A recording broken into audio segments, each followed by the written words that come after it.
Ja, also ich bin der Kai Lohengel. Seit 28 Jahren handle ich mit Wein. Und das ging eigentlich ganz früh los mit vielen Urlauben nach Italien. Da hat es mich schon gepackt. Dann kam irgendwann der Wein als Hobby dazu. Dann das Studium an der Sporthochschule. Und so bin ich hier in Köln auch sitzen geblieben, hängen geblieben. Meinen ersten Laden hatte ich in Müngersdorf, nicht weit weg von der Sporthochschule entfernt. Und jetzt mittlerweile hier auf der Aachener Straße in Braunsfeld, zwischen der Volksbank und dem Marienbild, kann man so sagen. Und ja, die Leidenschaft ist bis heute geblieben und bei mir der Wunsch und der Drang, alle Winzer persönlich zu kennen. Das war vor 28 Jahren oder 30 Jahren auch schon so und hat sich bis heute nicht verändert. Ich kenne alle meine Produzenten persönlich und habe zu dem einen oder anderen sehr intensive Beziehungen. Ja, so zum Beispiel auch zu dem tollen Weingut, in dem ihr euch da gerade befindet.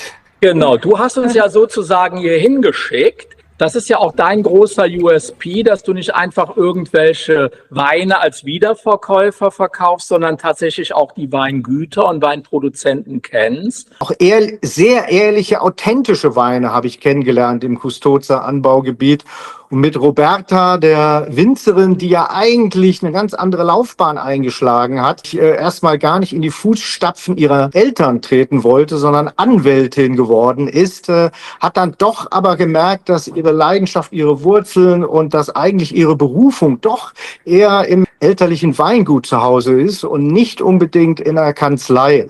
Und mit ihrem frischen Wind und mit dem Wissen auch aus der früheren Zeit, die sie als Kind schon mit den Eltern mitbekommen hat und den Neuerungen, die so in den letzten Jahren auch an ihr nicht vorbeigegangen sind, hat sie da ein fantastisches Weingut weiter aufgebaut. Also total auf Bio umgestellt. Also diese Bio-Zertifizierung ist durch ihr Engagement aber über das ganze Weingut betrieben worden, nicht nur einzelne Parzellen. Alle Weine sind biozertifiziert und nicht zu vergessen auch die Architektur. Und also ihr steht da in einem Weingut, was nach und nach renoviert wurde, saniert wurde und aber mit ganz liebevollen Details und auch die Bausteine, mit denen die Substanzen, mit denen die Kellerei gebaut wurde, renoviert wurde, ist alles lokal organisiert.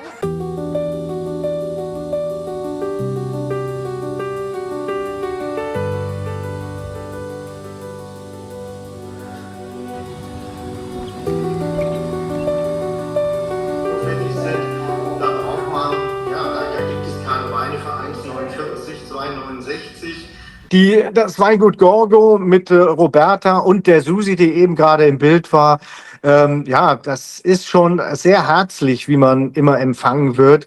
Und sie nimmt auch, wir haben schon viele Kunden von uns ans Weingut Gorgo vermittelt, wenn sie am Gardasee waren und alle waren begeistert von dieser Gastfreundschaftlichkeit.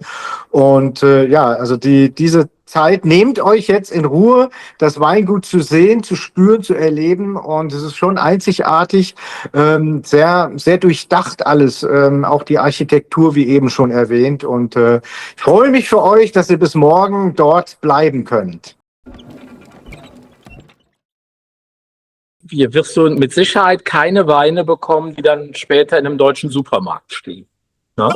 Genau. Dafür sind sie einfach zu handwerklich gemacht. Es steckt viel Arbeit dahinter und wir wissen heute ja, da wo viel Arbeit, viele Hände notwendig sind, da braucht man, da gibt es keine Weine für 1,49, 2,69.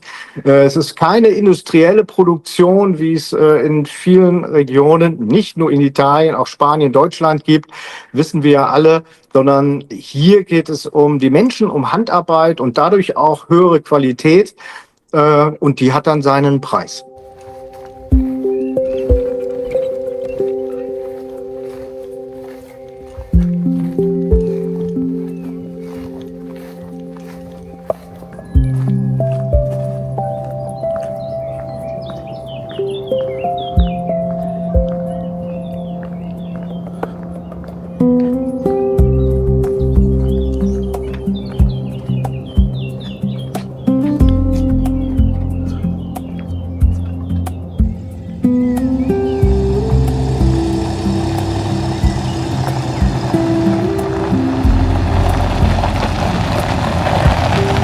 San Michelin, genau.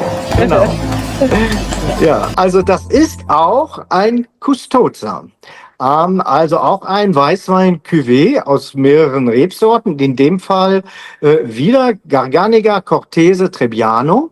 Und San Michelin ist aber ein einzelner Weinberg. Und hier ist es nur ein Weinberg und auch einer, der die beste Lage zur Sonne hat, die beste Ausrichtung und auch die älteren Rebstöcke, die auf diesem sehr traditionellen Weinberg der Familie wachsen. Und das schlägt sich letzten Endes auch in der Qualität und in der Art wieder. Das ist vielleicht ein Wein, weil er aus diesen alten Rebstöcken gewonnen wird. Der ist vielleicht nicht so süffig, leicht, unkompliziert zu trinken. Der hat mehr Tiefe, mehr vielleicht auch mehr Charakter, mehr Ausdruck. Benötigt vielleicht auch ein bisschen mehr einen Anspruch des Genießers. Ja. Ich habe gesehen. Mit vielen der besten Rennfahrerinnen.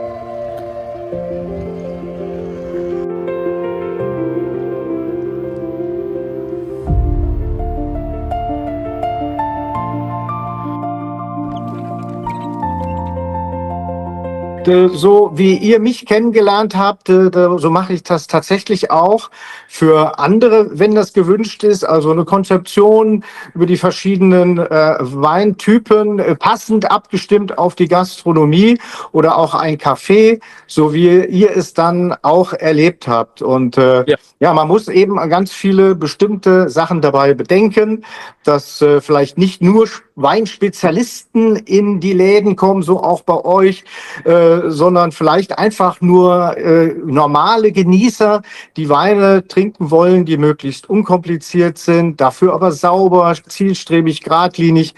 Und ja, so passe ich das dann immer wieder auf das Café und auch die Menschen vor der Theke und hinter der Theke gerne an. Du hast eine ganz tolle Weinkarte mit uns zusammen entwickelt. 10% für Weinkenner, 20% für Gourmets und vielleicht 70% für den normalen Weinfreund, der dann in erster Linie Lugana bei uns getrunken hat im Laden. Wir hatten aber auch ganz tolle andere Weine als Alternative. Und ich glaube aber der Lugana und auch nachher der Sati Spritz, das waren, glaube ich, die beiden Getränke, die am besten gingen. Ich glaube, Sati Spritz haben wir es mal an einem einzigen CSD-Tag auf sage und schreibe 300 Gläser geschafft. Und ich kann mich auch noch einmal erinnern, als mir der Wein ausging, da habe ich dich während der Veranstaltung angerufen und du hast einfach nachgeliefert, ganz unkompliziert. Ja, kann ich mich auch sehr gut daran erinnern und wir sind immer da, wo es brennt. Damals hat es bei mir super gepasst und dann bin ich natürlich direkt da und helfe euch, klar. Warum ich das sage, das ist ein ganz wichtiger Punkt. Das ist für mich der Unterschied zwischen Weingroßhändler und Weinfachgeschäft.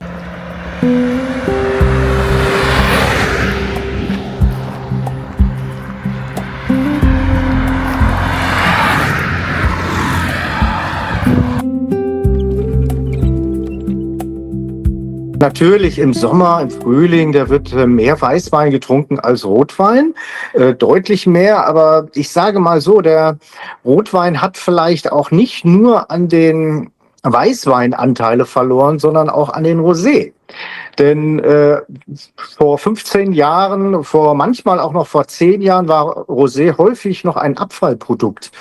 Und mittlerweile die Winzer, die eben Qualität produzieren und ihren Namen aufs Etikett schreiben, die nutzen die 1A Rotweintrauben, A für Rotwein und B genauso für ihren Rosé.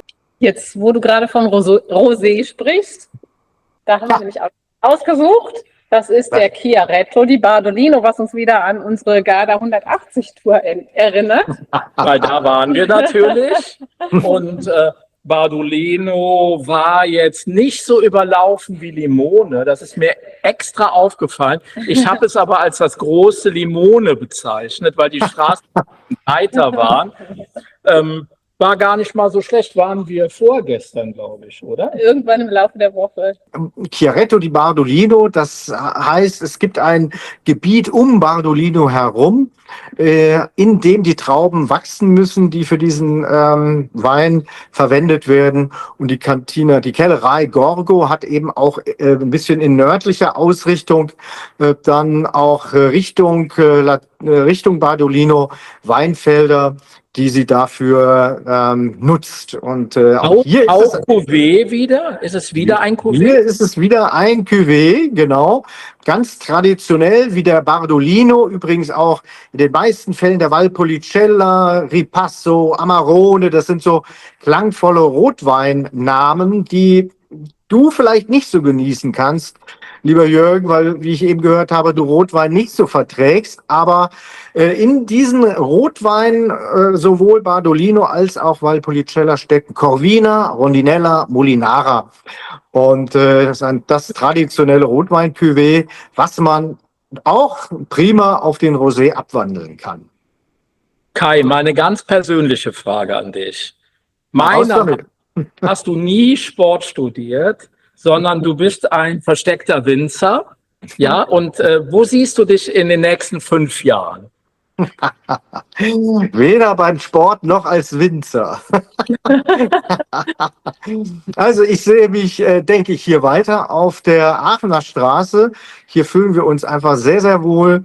Und es ist so, dass wir das Thema Veranstaltung etwas stärker in den Fokus heben hier. Also schöne Weinabende, wo ich von meinen Weinreisen erzählen kann, wie euch jetzt auch im Prinzip. Und denn zu jedem Wein, zu jedem Winzer kann ich eine Geschichte erzählen. Ich weiß nicht nur, wie der Wein riecht und schmeckt, sondern auch kenne die ein oder andere Anekdote, darüber hinaus noch mehr. Und so sehe ich mich hier im Laden auch ein bisschen mit mehr Veranstaltungen. Und ansonsten haben wir das Thema Wein und ja, Firmen etwas intensiviert in der letzten Zeit. Also man kann mich zum Beispiel auch buchen für seine Gäste, für seine Mitarbeiter, für seine Kunden. Und man kann mich solo quasi einbinden in einen Abend und ich erzähle von den vielen Weinreisen und den Weinen. Oder man spannt es ein in einem Thema, was dem Gastgeber oder dem Firmenchef, der Firmenchefin wichtig ist.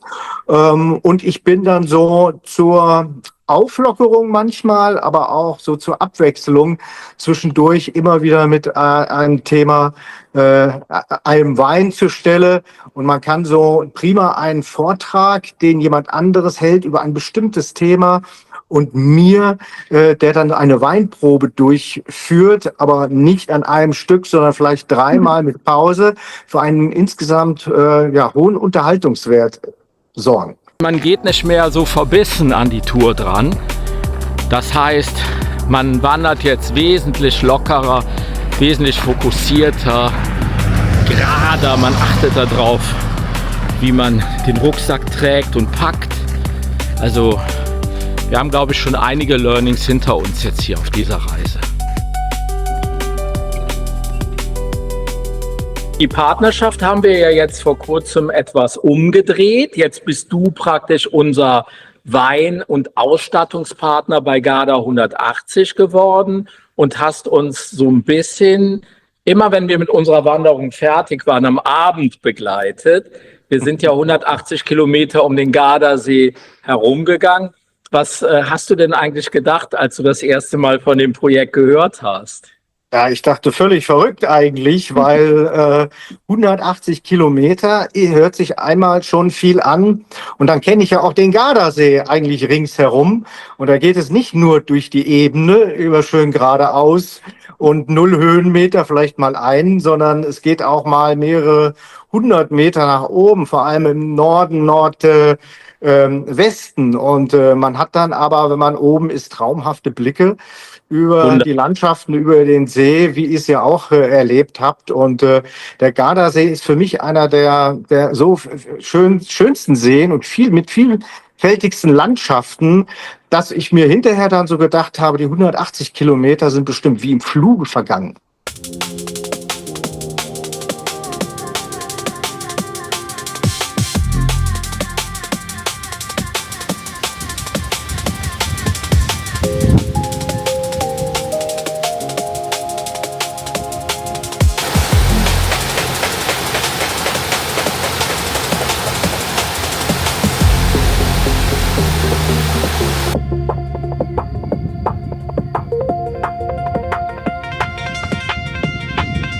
ich kann mich halt, ich glaube, das war so die uns am meisten geprägt hat, die Strecke von Riva, die alte Punale hoch. Das waren dann insgesamt 2000 Meter, also sagen wir mal 1300 rauf und 700 wieder runter bis nach Limone. Die hat uns weit über unsere oder über meine Möglichkeiten auch getrieben, aber die Ausblicke und vor allen Dingen auch das nicht-touristische da oben ist sensationell. Das ist so der echte Gardasee, meiner Definition nach. Genau, auch so ein bisschen unentdeckter noch da oben. Und was ich so von der anderen Seite, ich habe es ja nicht so intensiv erlebt, den Gardasee, wie ihr das jetzt getan habt. Weil ich bin häufig dann am östlichen Ufer, weil wir da dann auch die Messe in Verona haben. Da sind die Wege ganz kurz. Oder auch im Süden des Gardasees. Aber trotzdem hat der ein oder andere Winzer mich mal in den Westen rübergeholt, ins Wald Tennessee. Und da gibt es dann ja auch unheimlich schöne Orte und nicht nur Möglichkeiten, Weine zu probieren, sondern auch einzukehren und schöne Landschaften zu entdecken. Oder auch Salon, das schöne Städtchen und so weiter. Mir jetzt mal dein ungewöhnlichstes Erlebnis, was du jemals hattest. Und ich sag dir 5 Jahre Sono, mein ungewöhnlichstes Erlebnis, was ich jemals, wahrscheinlich sogar in meinem ganzen Leben hatte. Schöne Anekdote. Bin ich ja gespannt, die kenne ich auch noch nicht.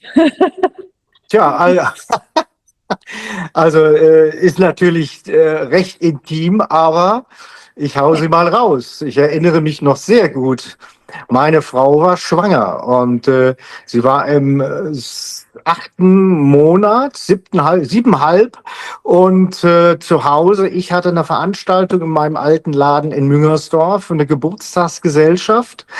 Und der Laden war voll mit 25 Gästen. Auf einmal ruft mich meine Frau an und sagt, Kai, ich glaube, mir ist gerade die Fruchtblase geplatzt. Und ich so in den Raum, meiner Frau ist gerade die Fruchtblase geplatzt. Was muss ich tun?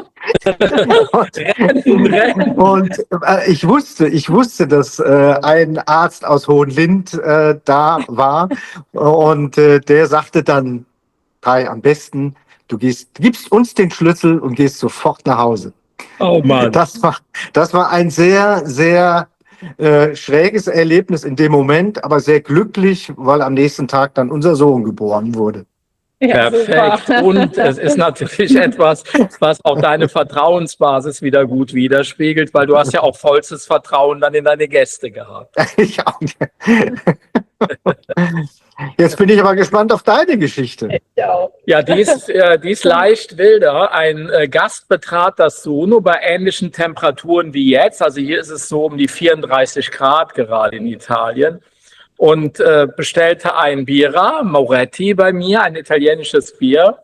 Und dabei ist mir aufgefallen, der trägt nur eine Badehose. Der hatte überhaupt keine Kleider an. Und das ist ja für die Kölner Innenstadt schon sehr, sehr merkwürdig. Und, an gewissen Tagen gar nicht. Ja, er zahlt das Bier, er lässt sich das Bier öffnen und ohne Quatsch, ich habe es mit eigenen Augen gesehen, ich sehe, wie er sich praktisch mit dem Bier vor meinem Laden so ein bisschen an der Seite wäscht und duscht und immer wieder ein bisschen Bier drauf gibt und sich so einreibt und so tut, als wenn er sich damit reinigen würde.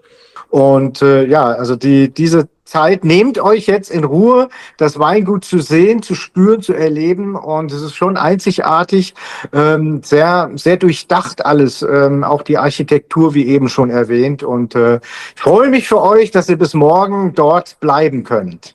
Dankeschön. Und einen schönen Gruß nach Köln. Und ich glaube, diese Brücke, die wir von Köln in die Welt schlagen wollten, ist heute das erste Mal so richtig genutzt worden. Und ich fand das ganz, ganz toll, was so letztendlich völlig ohne Skript und ohne irgendwelche Dinge vorher zu üben, rausgekommen ist. Also ich fand es fantastisch. Dankeschön. Ich freue mich. Einen schönen Rest. Danke auch für eure Zeit, dass ich dabei sein durfte. Und noch weiter gut zu Fuß und gut zu Bronco. Und gute Geschäfte. Genau. Bis bald, Kai. Ciao.